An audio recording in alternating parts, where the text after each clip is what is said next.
Chapter 2. A Certain Sweet Orange Tree. In our family, each older sibling brought up a younger one. Chandira had taken care of Gloria and another sister who had been given away to have a proper upbringing in the north. Totoka was Chandira's little darling. Then Lala had taken care of me until not long ago, for as long as she liked me. Then I think she got sick of me and fell madly in love with her boyfriend, who was a dandy with baggy trousers and a short jacket just like the one in the song. When they used to take me for a promenade, that's what her boyfriend called a stroll, on Sundays. He'd buy me some really yummy sweets so I wouldn't tell anyone. I couldn't even ask Uncle Edmundo what promenade meant, or the whole family would find out. My other two siblings had died young, and I had only heard about them. They say they were two little Pinaj Indians, very dark, with straight black hair. That's why they were given Indian names. The girl was called Arasi, and the boy Jurandir. Then came my little brother Louis. Gloria was the one who looked after him the most, then me. He didn't even need looking after, because there wasn't a cuter, quieter, better behaved boy in the world. That's why when he spoke in that little voice of his without a single mistake, as I was heading out into the street, I changed my mind. Zeze, are you going to take me to the zoo? It doesn't look like it's going to rain today, does it? How adorable. He spoke so well. That boy was going to be someone. He was going to go far. I looked at the beautiful day with the sky all blue and didn't have the courage to lie, because sometimes, if I wasn't in the good mood,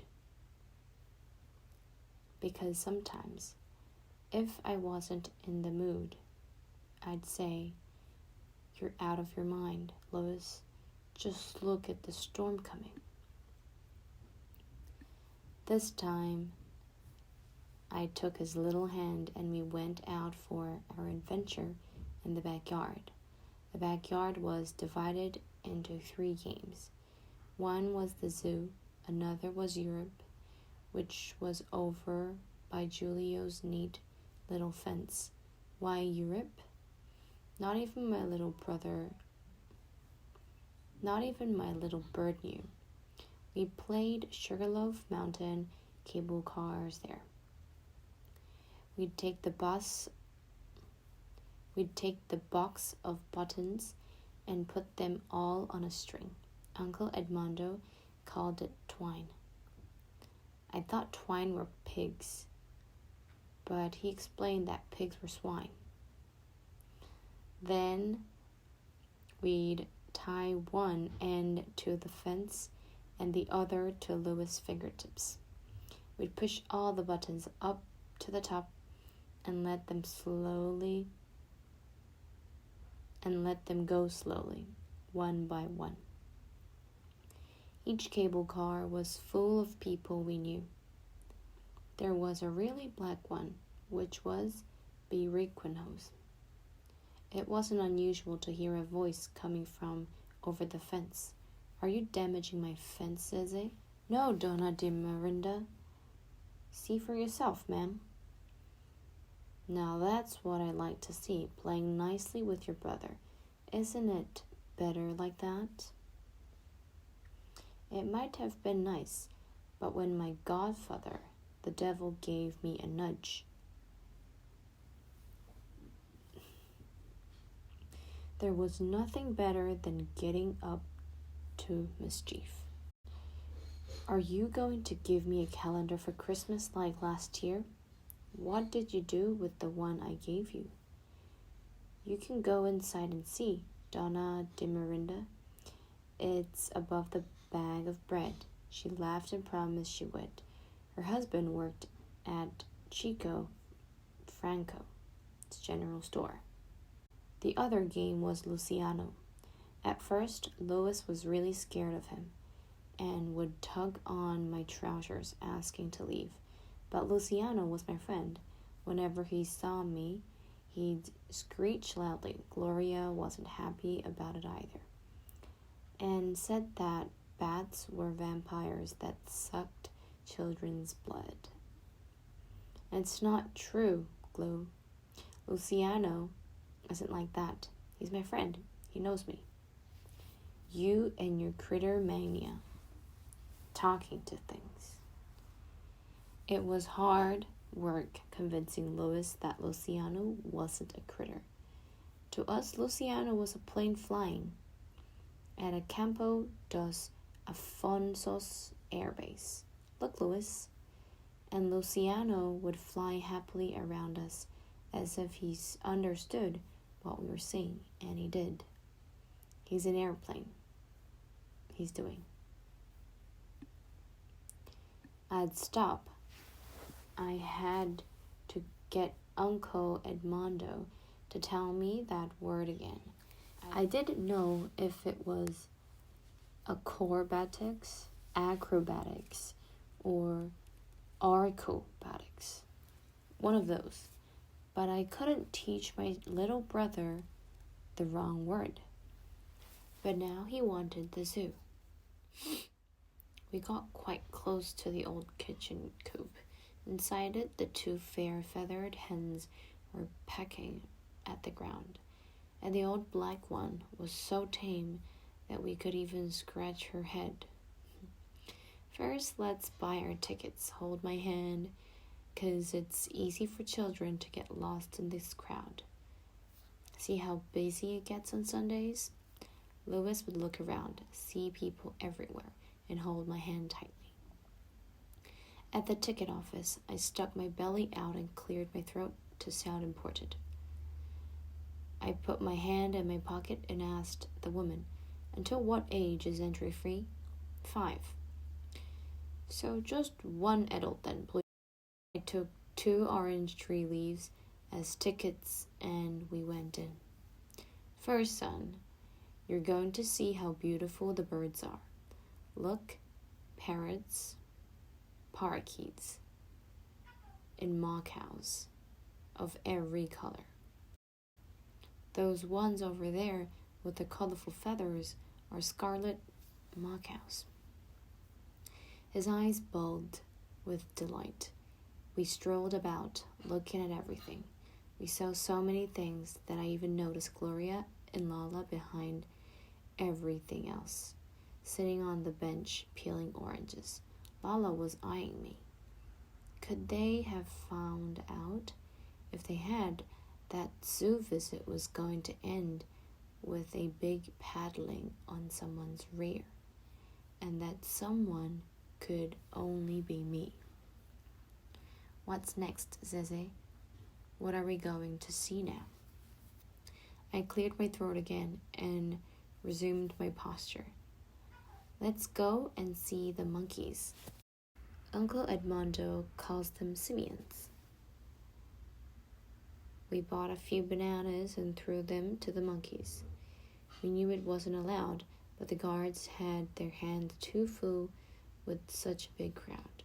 "Don't get too close, or they'll throw banana peels at you, Pipsqueak." "I really want to see the lions. We can go in a minute." I shot another look over to where the 2 other simians were eating oranges. I'd be able to hear what they were talking about from the lion's cage. "Here we are." I pointed at 2 yellow, very African lioness. Louis said he wanted to pat the Black Panther's head. "Are you out of your mind, Pipsqueak? The Black Panther is the most terrible animal in the zoo." She was brought here because she'd beaten off and eaten 18 tamers' arms. Louis looked scared and pulled back his arm in fright. Did he come from a circus? Yes. Which circus is it? You never told me that before. I thought. Who did I know who had a name for a circus? Ah, she came from Rosenberg Circus. Isn't that a bakery? It wasn't getting harder and harder to trick him. He was growing smart. That too. We should sit down and have our lunch. We've walked a lot. We sat down and pretended to be eating, but my ears were pricked listening to what my sisters were saying. We should learn from him, Lala. Look how patient he is with Louis. Yes, but Louis doesn't do what he does. It's evil, not mischief. So he got the devil in his blood, but he's so funny. No one on the street can stay angry at him, no matter what he gets up to. He's not passing me without getting a paddling. One day he'll learn. I shot an arrow of pity into Gloria's eyes. She always came to my rescue, and I always promised her I wouldn't do it again. Later, not now. They're playing so quietly. She already knew everything. She knew that I'd gone through the ditch into Donna Salina's backyard. I'd been fascinated by the clothesline swinging a bunch of arms and legs in the wind. Then the devil told me that I could make all those arms and legs come climbing down at the same time. I agreed that it would be really funny. I found a piece of sharp glass in the ditch, climbed up the orange tree, and patiently cut the line. I almost fell down with it. There was a cry and people came running. Help! The line snapped. But a voice coming from I don't know where yelled even louder. It was São Paulo's kid, the little pest.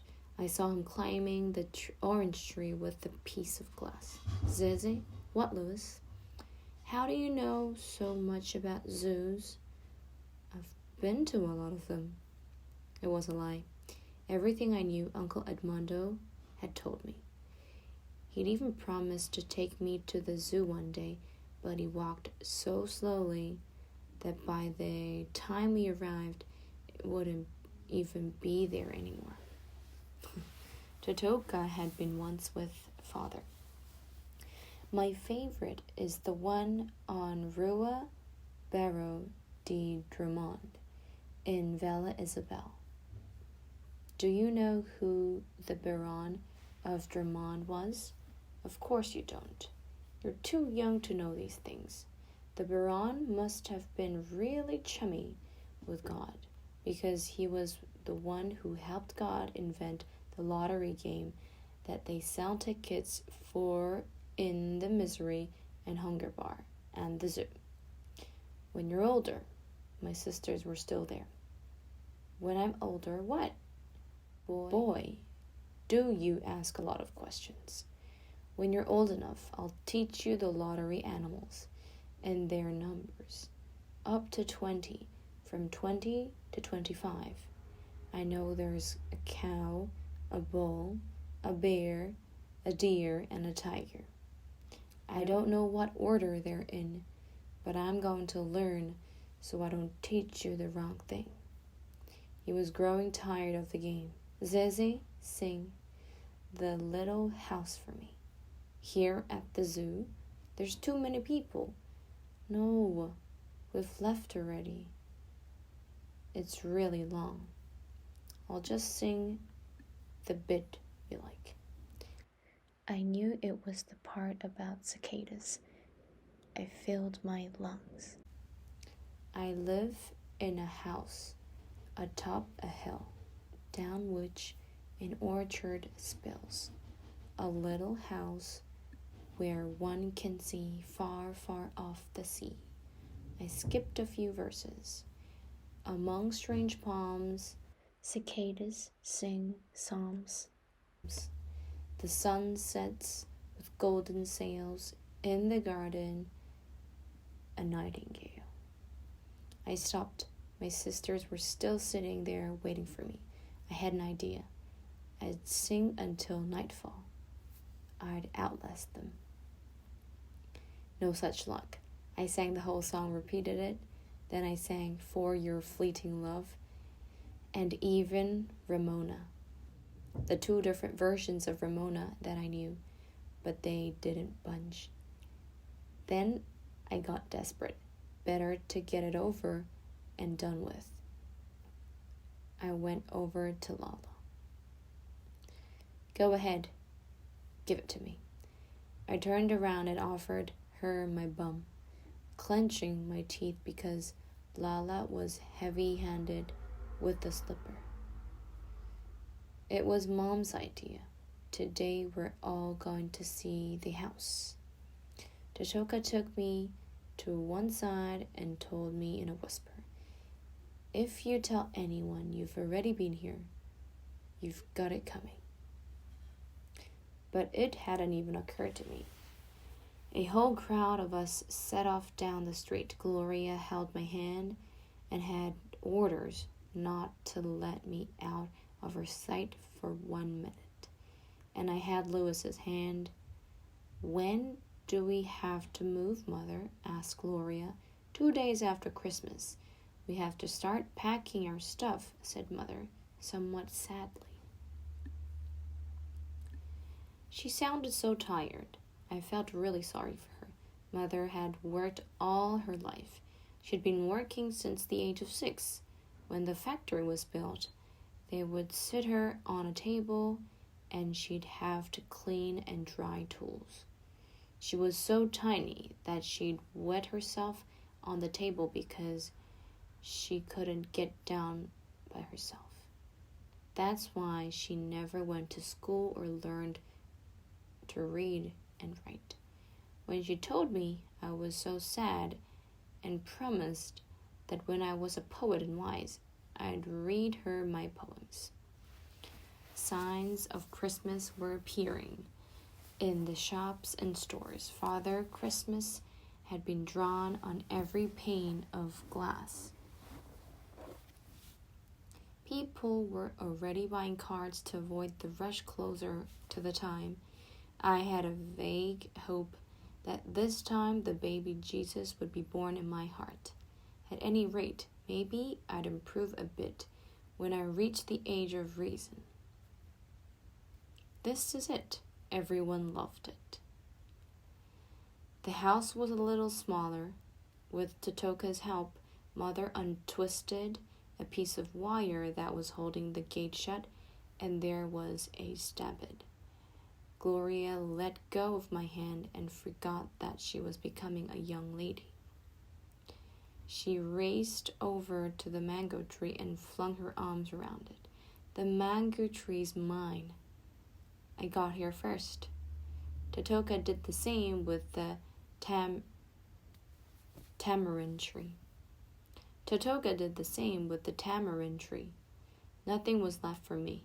I looked at Gloria, almost crying. What about me, Glo? Run around the back. There must be more trees, silly. I ran, but I only found long grass and a bunch of thorny old orange trees. Next to the ditch was a small sweet orange tree. I was disappointed.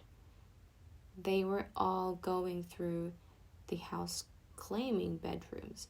I tugged on Gloria's shirt. There was nothing else. You don't know how to look properly. Just wait a minute. I'll find you a tree. And soon she came with me. She examined the orange trees. Don't you like that one? It's a fine tree. I didn't like this one or that one or any of them. They all had too many thorns. I prefer the sweet orange tree to those ugly things. Where? I took her to see it. But what a lovely little orange tree. It doesn't have a single thorn. It has so much personality that you can tell it's a sweet orange tree from far off. If I were your size, I wouldn't want anything else. But I want a big tree. Think about it, Zeze. This one's still young. It's going to grow big. You'll grow together. You'll understand each other like brothers. Have you seen that branch? It's the only one. It's true. But it looks a bit like a horse made just for you. I was feeling really hard done by. It reminded me of the Scotch bottle with angels on it that we'd seen once. Lala had said, "That one's me." Gloria picked one for her, and Totoka took one for himself. But what about me? I ended up being the little head behind all the others, almost wingless. The fourth Scottish angel that wasn't even a whole angel. I was always last. When I grew up, I'd show them.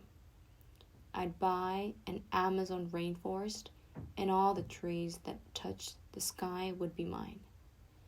I'd buy a store with bottles covered in angels, and no one would even get a piece of wing. Sulking, I sat on the ground and leaned my anger against the little orange tree. Gloria walked away, smiling. That anger of yours won't last, Zeze. You'll see that I was right. I scratched at the ground with the stick and was beginning to stop sniffling, when I heard a voice coming from I don't know where near my heart. I think your sister's right. Everyone's always right. I'm the one who never is. That's not true. If you'd just take a proper look at me, you'd see. With a start, I scrambled up and stared at the little tree. It was strange, because I always talked to everything, but I thought it was the little bird inside me that made everything talk back. But can you really talk? Can't you hear me? And it gave me a little chuckle. I almost screamed and ran away, but curiosity kept me there. How do you talk? Trees talk with everything, with their leaves, their branches, their roots. Want to see? Place your ear here on my trunk, and you'll hear my heartbeat. I hesitated for a moment, but seeing its size, my fear dissipated. I pressed my ear to its trunk and heard a faraway tick, tick. See? Tell me something. Does everyone know you can talk? No, just you. Really? I swear. A fairy once told me that when a little boy just like you befriended me, I would talk and be very happy. And will you wait? What? Until I move. It'll take more than a week. You won't forget how to talk, will you? Never. That is, only for you. Do you want to see what a smooth ride I am? How can? Sit on my branch. I obeyed. Now rock back and forth and close your eyes. I did as I was told. What do you think? Have you ever had a better horse? Never. It's lovely. I'm going to give my horse Silver King to my little brother. You'll really like him. I climbed down, loving my little orange tree. Look, I'm going to do something. Whenever I can, even before we move, I'm going to come and chat with you. Now I have to go. They're already out the front, about to head off. But friends don't say goodbye like that. Psst. Here comes my sister. Gloria arrived just as I was hugging the tree. Goodbye, my friend. You're the most beautiful thing in the world. Didn't I tell you? You did. Now, if you offered me the mango or the tamarind tree in exchange for mine, I wouldn't want it. She stroked my hair tenderly. Zeze, Zeze. We left holding hands. Glow, your mango tree's a bit dumb, don't you think? It's too early to tell, but it does seem that way. What about Totoka's tamarind tree? It's a bit awkward. Why? I don't know if I should tell you, but one day I'm going to tell you about America Glow.